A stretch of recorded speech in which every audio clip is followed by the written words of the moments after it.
Jésus est au milieu de nous, son regard s'abaisse sur nous, sa douce voix l'entendez-vous, je veux vous bénir tous.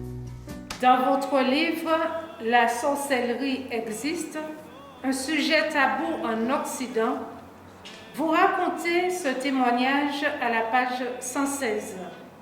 Un jour, j'ai reçu une femme qui se plaignait d'être malade depuis déjà 2 mois. Tous les médicaments qu'elle prenait n'avaient pas amélioré son état de santé. Elle est partie voir un féticheur qui lui avait dit qu'elle était victime d'un sort. Là, elle a subi plusieurs séances de désenvoûtement, mais elle n'allait pas toujours mieux. Le féticheur avait même confectionné pour elle un fétiche, puis un autre encore plus fort. Mais peine perdue, elle avait dépensé son argent en vain. C'est dans cet état qu'elle est venue me parler de ses ennuis. Pendant que je priais pour elle, elle s'est mise à tomber en transe. Je me suis arrêtée de prier et je l'ai blâmée en lui demandant d'arrêter de singer la possession démoniaque. J'ai prié de nouveau et elle était calme. Rentrée chez elle, elle a commencé à avoir des maux de ventre et à saigner abondamment.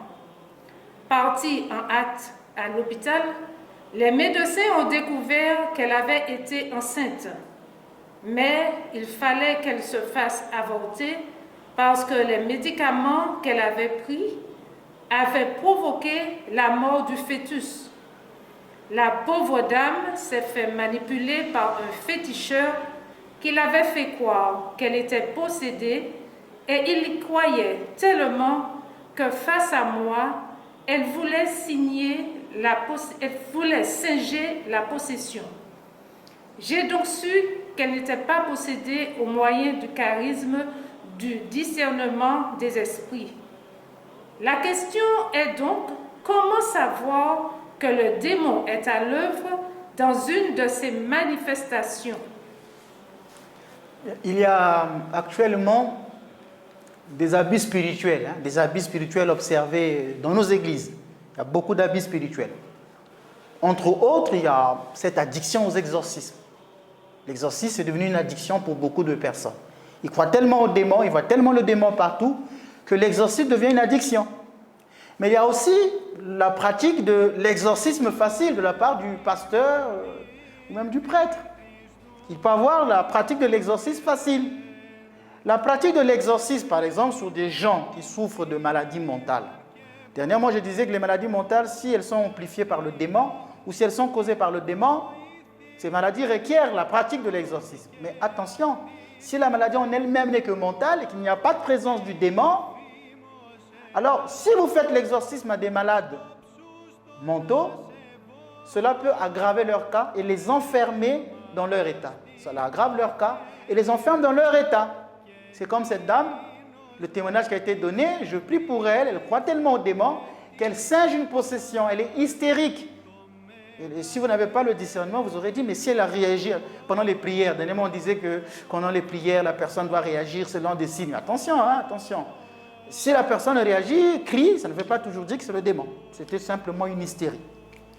Alors comment je l'ai su? C'est par le discernement des esprits. C'était un charisme. Si je n'ai pas ce charisme, j'aurais tendance à tout médicaliser, envoyer tout le monde chez le psychologue. Par exemple, dans le cadre psychologique, il y a un risque d'accentuer une dissociation psychologique latente en dépossédant la personne de son réel. Dans une psychose à délire, la personne peut entendre des voix et parler avec elle.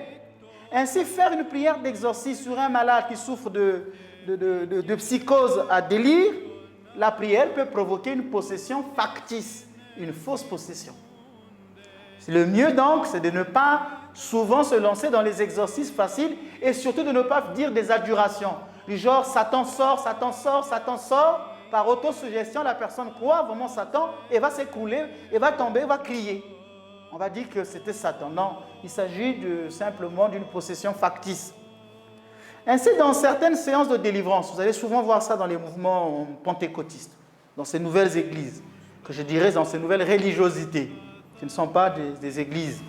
Alors, vous voyez voir que dans ces nouveaux mouvements de prière, alors il y a des victimes de possession satanique qui singent la possession sans qu'il y ait des motifs réels. Mais ce sont uniquement des exorcismes par suggestion. Satan sort, Satan sort, Satan sort. C'est pourquoi les grands spécialistes de l'exorcisme, parfois, ne vous disent pas qu'ils vont faire l'exorcisme. Ils ne vous disent pas. Ça peut être une prière qu'il va faire mentalement. Il va vous observer, il va regarder. La prière peut être dite de manière mentale. Ou parfois, elle va se dire en grec ou en latin pour que la personne ne sache pas ce qui est dit. Le père Aimé m'avait envoyé un garçon qui souffrait de folie pendant 7 ans. Ce garçon ne mangeait pas, il ne parlait pas, il était fou. Les médecins ont trouvé que c'était une schizophrénie. Alors, dès qu'il est arrivé au niveau du portail, je l'ai juste regardé. J'ai fait une prière intérieure, sans faire d'imposition de main, sans dire aucune prière. Subitement, le garçon est tombé, il a commencé à faire de la diarrhée. Et j'ai su que j'avais en face de moi la présence du démon. Et le lendemain, il était guéri après 7 ans de maladie. C'est pourquoi le grand exorciste de l'Église catholique, c'était celui qui était l'exorciste du Vatican. J'ai dit grand exorciste, il n'y a pas de grand ou petit exorciste. Tout prêtre est prêtre, tout prêtre est exorciste. Mais j'ai dit le prêtre qui a été choisi, par exemple dans l'Église catholique, au niveau de Rome, c'est le père Don Amorte, disait il ne faut utiliser aucun terme alarmiste, susceptible de produire l'effet contraire en créant des suggestions trompeuses. Certains ont la manie de la possession. Vous pouvez être quasiment sûr qu'ils n'ont rien. Mais pour leur esprit confus, le fait d'être exorcisé peut devenir la preuve flagrante de leur possession. Et plus personne ne sera en mesure de leur arracher cette idée-là de la tête. Donc Gabriel Amorth, un exorciste, raconte, page 99. Les gens qui ont la manie de la possession, dès que vous leur dites que ce n'est pas le démon, le prêtre ne connaît rien, ils vont aller ailleurs, jusqu'à se faire manipuler et dépouiller de leur argent. Les gens ne veulent pas qu'on leur dise la vérité. Alors donc dans nos églises, il y a beaucoup d'abus spirituels. Tout le monde devient exorciste. J'ai dit que tout prêtre est exorciste. Dans l'église orthodoxe, dans notre église à nous, dans l'église orthodoxe, le ministère de l'exorcisme, c'est d'abord un charisme. L'évêque ne nomme pas, ce n'est pas quelque chose d'une nomination. C'est un prêtre qui en a reçu le charisme. Ici, on y privilégie plus la voie charismatique. Dans l'église catholique, l'exorciste est choisi par l'évêque. C'est la voie institutionnelle. Mais il arrive qu'un prêtre exerce ce ministère par un don charismatique. Padre Pio parfois chassait les démons. Il n'était pas l'exorciste du Vatican. Et même Saint Benoît, il n'était même pas prêtre, mais c'est le patron des exorcistes, Saint Benoît. Donc dans nos églises, tout le monde s'improvise exorciste. On ne s'improvise pas exorciste. Certains exorcistes ne possèdent pas les règles à suivre. Ce domaine requiert des compétences spécifiques, je dirais même des charismes spécifiques. Même si parfois dans certains livres, l'exorcisme du Vatican, parfois c'est un peu trompé quand il dit que pour exercer le ministère de l'exorcisme, on n'a pas besoin de charisme. Bon, ce n'est pas le magistère de l'Église, c'est un prêtre qui a donné un point de vue, mais moi je peux me tromper. Donc là je dis non, il faudrait qu'il y ait non seulement des compétences, mais il faudrait qu'il y ait des charismes nécessaires. Il est donc dangereux pour les personnes incompétentes de pratiquer les exorcismes. Cela peut nuire aux fidèles.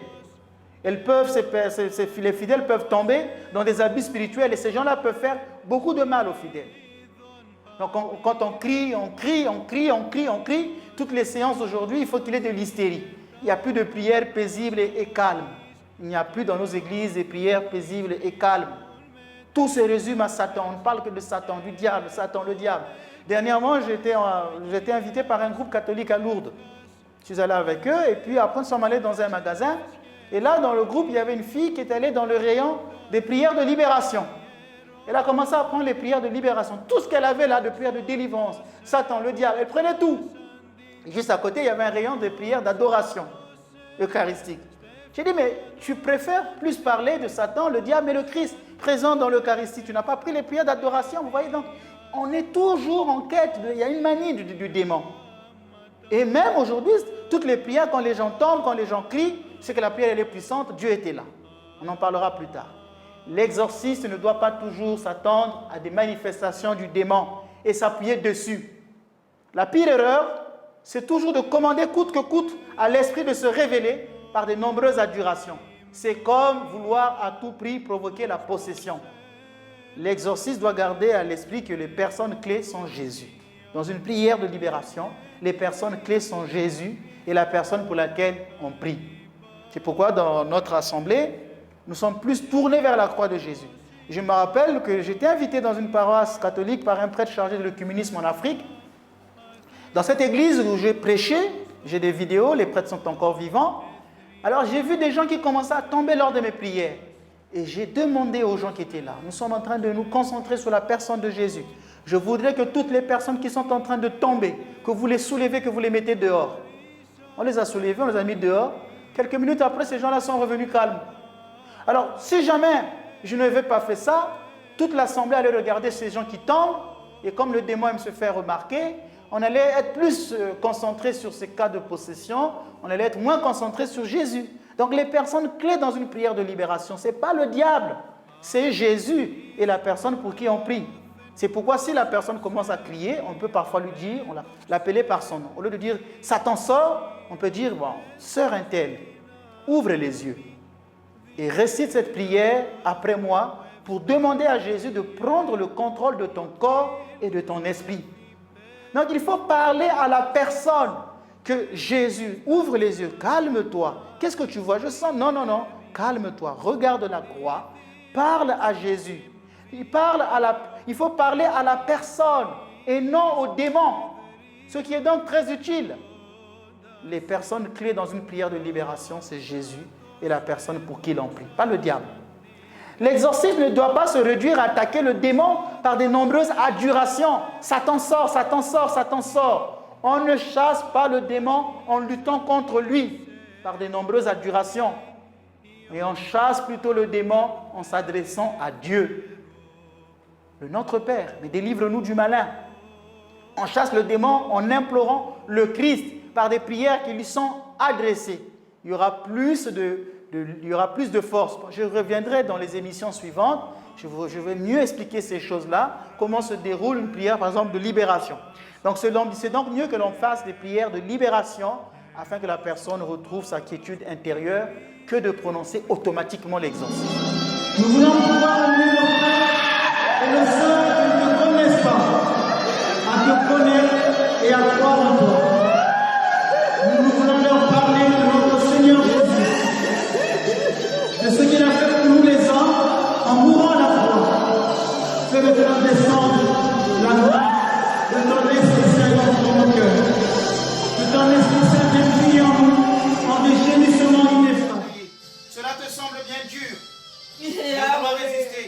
Sors de cette femme qui nous a créés. En regardant cette vidéo de l'une de vos prières de libération que vous avez dites comme invitée dans une paroisse catholique, nous nous sommes demandé si cette femme est possédée. Alors notre question est de savoir comment reconnaître que le démon est à l'œuvre au cours d'une séance d'exorcisme, que c'est bien expérience de lui et non autre chose que d'autres personnes nommeraient autrement comme l'hystérie. Bon, la première des choses, moi je regarde toujours la réaction du démon pendant l'exorcisme. Les prêtres exorcistes pensent, ils ont raison, que la prière d'exorcisme peut servir de diagnostic. Alors là, je dis la plupart, ils disent ça, que les prières d'exorcisme servent de diagnostic. Les grands spécialistes le disent.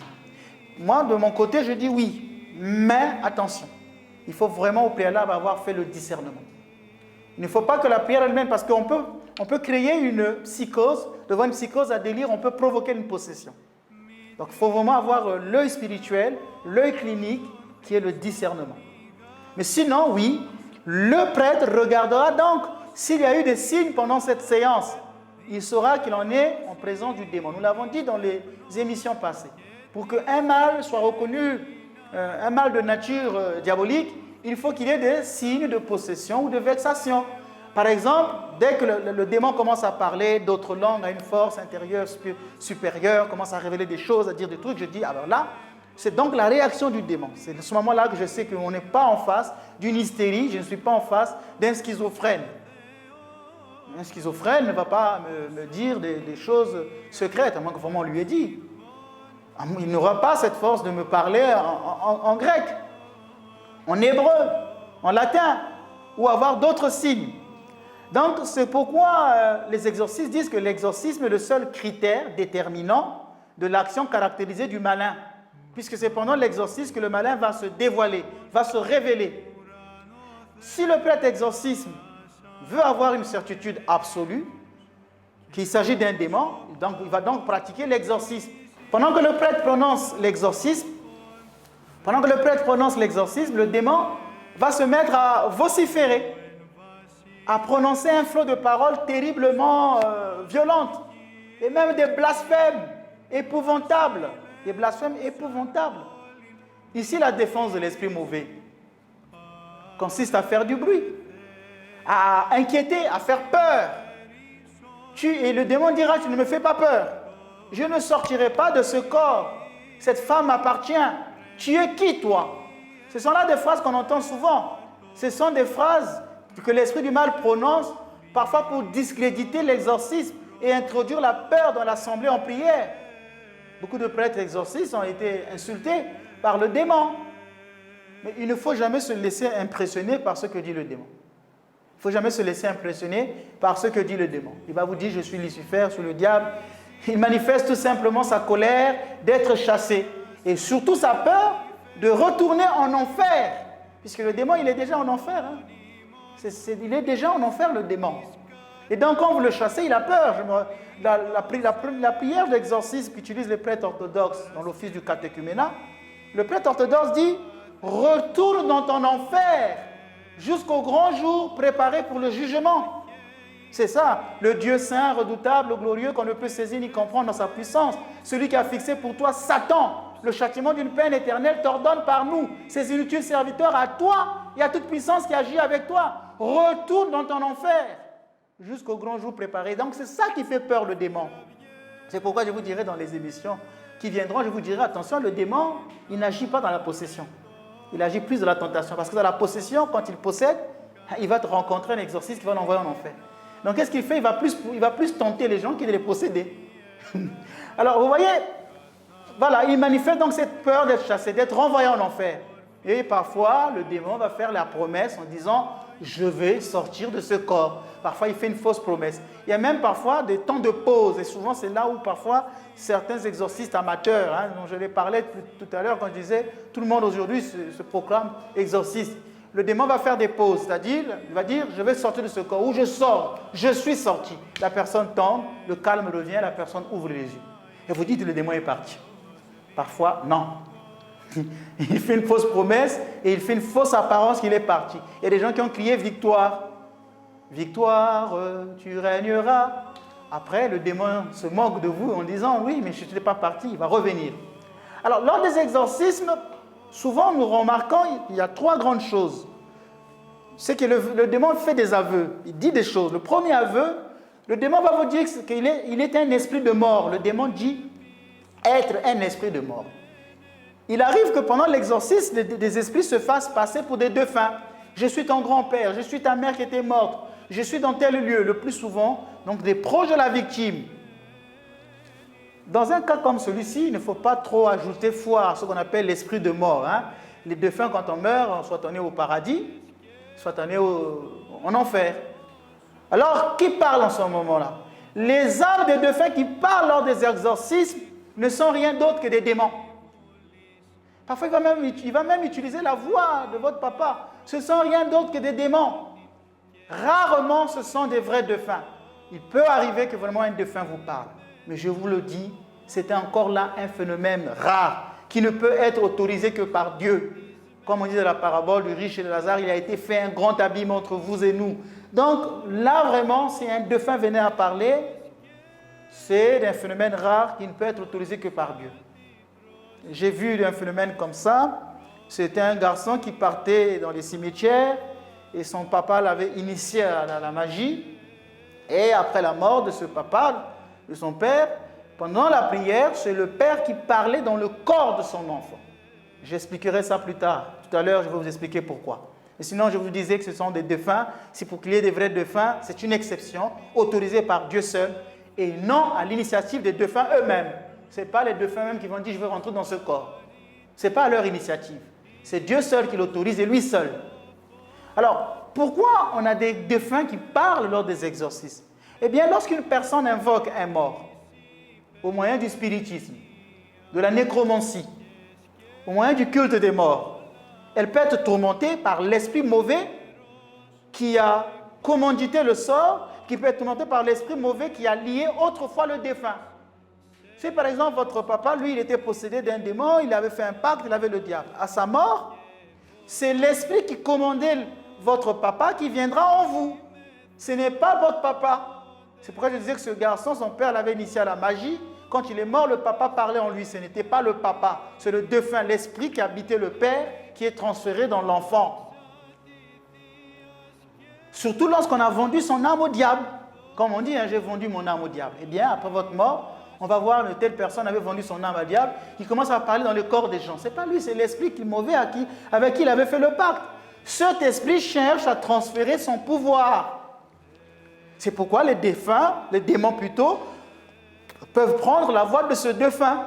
Ils peuvent prendre l'apparence aussi d'un ange de lumière. C'était le premier aveu.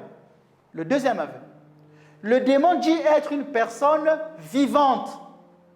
Il arrive que le démon dise, quand on dit au démon, qui t'a mis là? C'est un tel, je suis un tel. Et généralement, le démon peut dire des esprits de personnes vivantes, c'est un tel. Les personnes vivantes parlent à travers le possédé. Il s'agit souvent du sorcier qui a provoqué la maladie. Ou la personne qui a commandité le sort. Donc quand vous allez voir un féticheur, un magicien, un kémoiseur, vous lui dites, ben, écoutez, je veux que tu fasses un talisman fort pour nuire à telle personne. Si cette personne va rencontrer un exorciste, vous qui avez commandé le talisman, c'est votre voix qui va sortir là-bas. Pourtant, ce n'est pas vous qui êtes dans le corps de la personne, mais c'est parce que vous avez été le commanditaire de ce sort.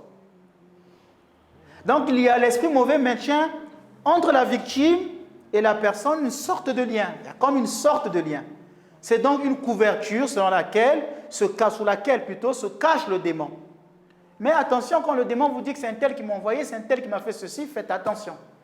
Parce que le démon, quand il dit la vérité, c'est pour mentir davantage. C'est le père du mensonge. Son but n'est pas de... parce que vous voulez connaître la vérité. Il vous dira que c'est un tel qui m'a envoyé dans ce corps. Ce n'est pas parce qu'il vous aime qu'il veut vous dire la vérité, c'est parce qu'il veut détruire la famille. Et c'est pourquoi, généralement, c'est bien, au cours d'une séance d'exorcisme, de ne pas parler avec le démon, mais de parler au démon. C'est-à-dire de lui donner un ordre. Tais-toi, sors de cet homme. Comme dit l'exorcisme de Saint Jean Chrysostome, que tu sois le diable en personne, tremble, fuis, détale, retire-toi, démon impur et maudit. Sois muselé, tais-toi, sois muselé. Mais il y a des gens qui blaguent avec le démon, ils posent des questions. Il y a beaucoup d'interrogatoires. Qui es-tu? Qui t'a envoyé? Qui a fait ceci? Qui a fait cela? On est presque là dans le spiritisme, en fait. J'agis au nom de l'autorité du Christ. Tais-toi, sois muselé, sors, tremble, fuis, détale, retire-toi, démon impur et maudit. Je n'ai pas le temps de bavarder parce qu'il va me dire c'est un tel, les gens qui sont là, les auditeurs qui écoutent, ah mais c'est un tel qui a fait ceci, c'est un tel qui avait jeté le sort, et le démon a gagné, son but c'est de diviser. Et voilà, le troisième aveu, souvent le démon va donner son nom. Il va vous dire lors de l'interrogatoire, je suis Asmodée, je suis Belzéboul, je suis Zabulan. Et moi quand j'entends ça, je dis que tu sois Belzéboul en personne, je te l'ordonne. Au nom de Jésus-Christ, tais-toi et sors. Nous sommes allés voir un prêtre au sujet de notre fils qui est très malade. Pour le médecin, il s'agit de schizophrénie. Mais le prêtre dit que notre fils a le démon. Pourtant, vous parlez que les possédés ont des réactions pendant l'exorcisme. Or, notre fils n'a présenté pendant la prière du prêtre aucun signe que vous décrivez ici. Notre question est de savoir si tous les démons parlent-ils toujours pendant l'exorcisme? Effectivement, je vous ai dit que les possédés réagissent pendant la prière d'exorcisme ou pendant la prière de libération, même dite par des laïcs. Et souvent, rarement avant. Je dis bien rarement avant. C'est pendant cette prière qu'ils vont réagir. Ces signes apparaissent de façon brutale. Il arrive qu'au début, ces signes ne se manifestent pas. Je l'ai cessé de le dire, parfois il arrive que les signes ne se manifestent pas. C'est parce que le démon se cache. Dans ce cas, plusieurs exorcismes ou prières de libération sont nécessaires pour que tous ces signes se manifestent dans toute leur gravité. Il faudra plusieurs séances pour faire parler le démon. Donc, comme vous le dites, est-ce que le démon parle toujours pendant l'exorcisme? Non. Au début, il arrive que le démon ne parle pas parce qu'il se cache. Donc, il arrive donc qu'il n'y ait aucune manifestation du démon pendant l'exorcisme. La personne reste immobile sans dire un mot. Quatre raisons peuvent expliquer ce silence. 4 raisons peuvent expliquer ce silence. La première raison, c'est la peur d'être chassé ou la présence d'un démon muet. Le démon est un être intelligent. Et donc il peut tout mettre, il peut faire toute sa ruse pour se cacher derrière un calme apparent. Baudelaire disait que la plus grande ruse de Satan, c'est de nous persuader qu'il n'existe pas. Et cette ruse marche souvent pendant l'exorcisme. Il se cache pendant l'exorcisme pour ne pas être chassé. Je vous ai dit qu'il a peur de retourner en enfer. Cela donc est lié en fonction de Cela aussi peut être lié en fonction de la catégorie du démon. Donc l'autre catégorie du démon, c'est parce qu'on a affaire à un démon muet, un démon qui ne parle pas. Il y a des démons muets. De toute façon, ce que vous allez remarquer chez les démons, c'est qu'ils sont très silencieux. Les démons, ce sont des êtres très silencieux, qui ne s'aiment pas parler. Pourtant, on aurait cru que le démon est bavard, mais pourtant, oui, le démon est très muet, il ne parle pas souvent. Alors, un démon muet n'est pas forcément un démon aveugle. Il arrive que le démon ne parle pas, mais réagisse à l'exorcisme par des vomissements, des gémissements, en révulsant les yeux de sa victime. Je parle ici par des gémissements. Il y a le démon de la luxure. Comme on dit dans la prière d'exorcisme, démon lascif, le démon de la concupiscence. C'est ce démon même qui frappait souvent Saint Antoine, qui avait des luttes sur la sexualité. Mais Dieu l'en a préservé, il a préservé sa chasteté, mais il a connu ce démon de luxure qui allait jusqu'à frôler son corps. Et il arrive que pendant l'exorcisme, il y ait des gémissements. C'est pourquoi les prêtres qui font des exorcismes, il y a toujours des témoins.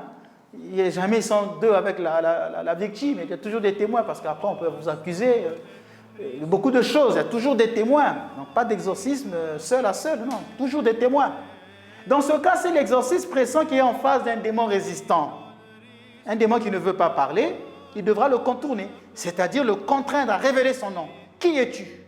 Il doit le contraindre à révéler son nom pour avoir quelque autorité sur lui. Il est nécessaire parfois de connaître combien de démons il y a. Mais souvent, quand une personne est possédée de plusieurs démons, il y a toujours une tête de démon, la tête. Et c'est la tête qui va souvent en dernier lieu. Les petits démons là sortent, et le dernier combat, c'est avec la tête. Et il y a même des démons parfois qui ne sortent pas du corps des gens à cause de la tête. Puis la tête leur dit, si vous sortez, je vais vous châtier. Entre eux, c'est un combat. C'est pourquoi parfois, il y a résistance. Alors la deuxième raison qui fait que le démon ne se manifeste pas, c'est que Dieu ne l'autorise pas. Seul Dieu peut permettre à un démon de se manifester.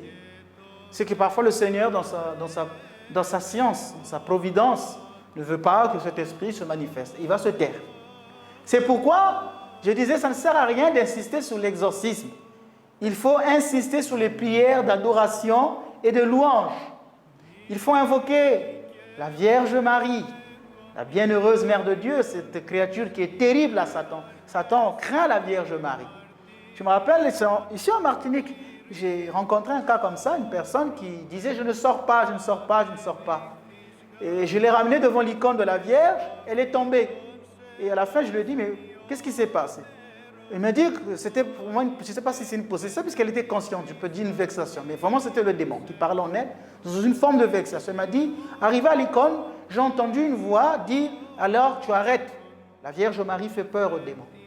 Donc il y a l'invocation de la Vierge Marie, il y a l'invocation des anges, et l'invocation des saints.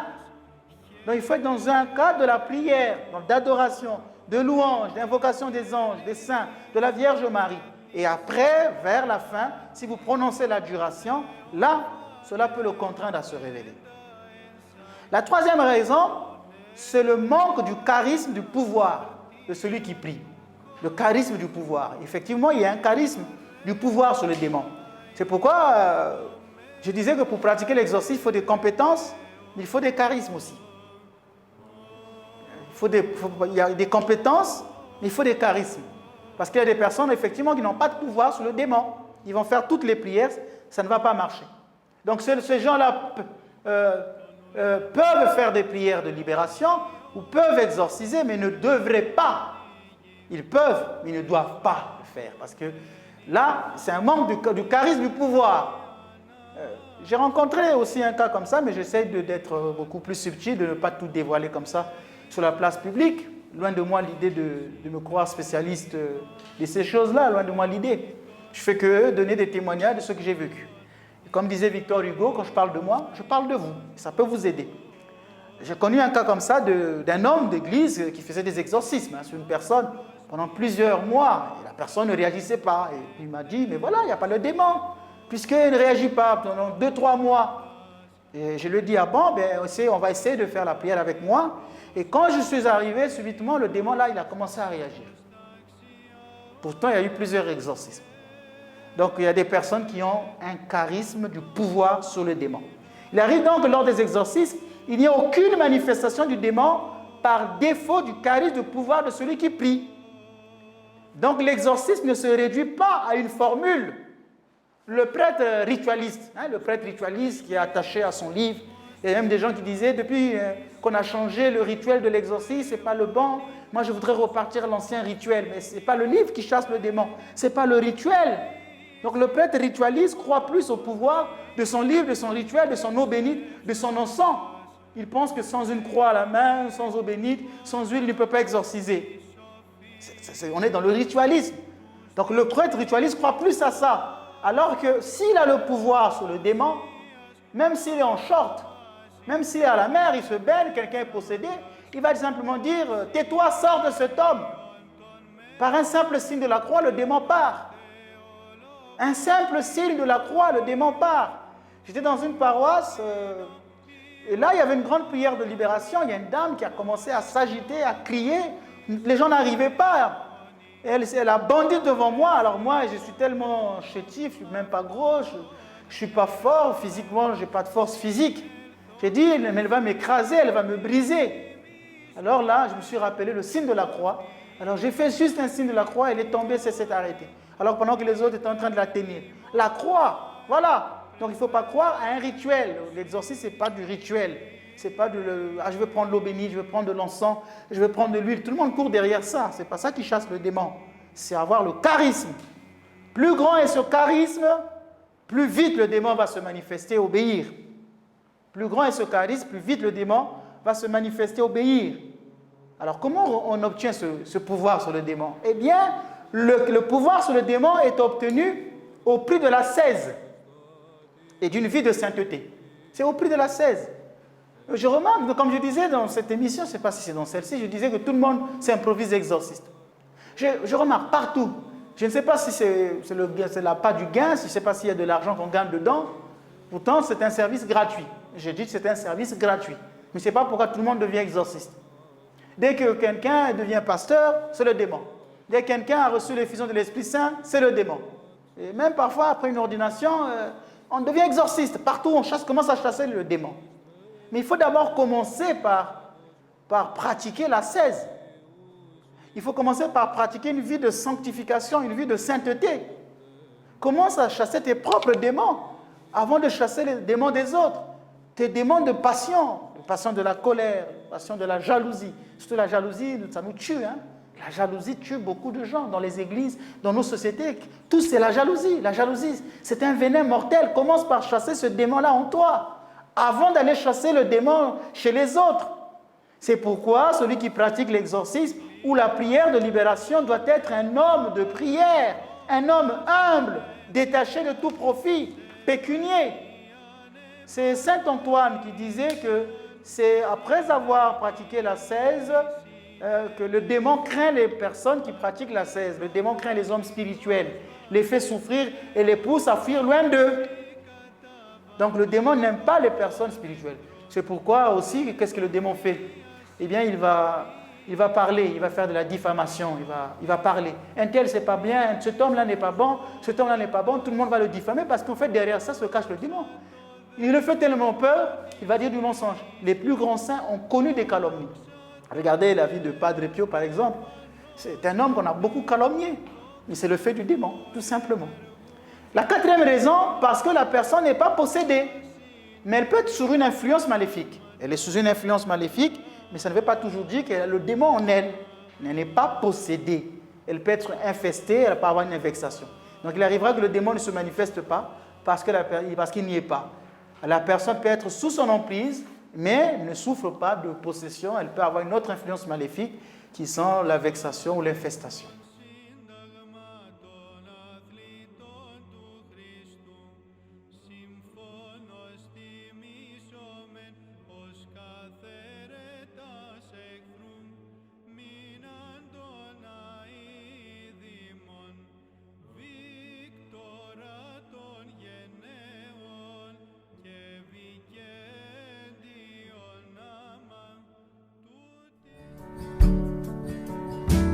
Jésus est au milieu de nous, son regard s'abaisse sur nous, sa douce voix l'entend.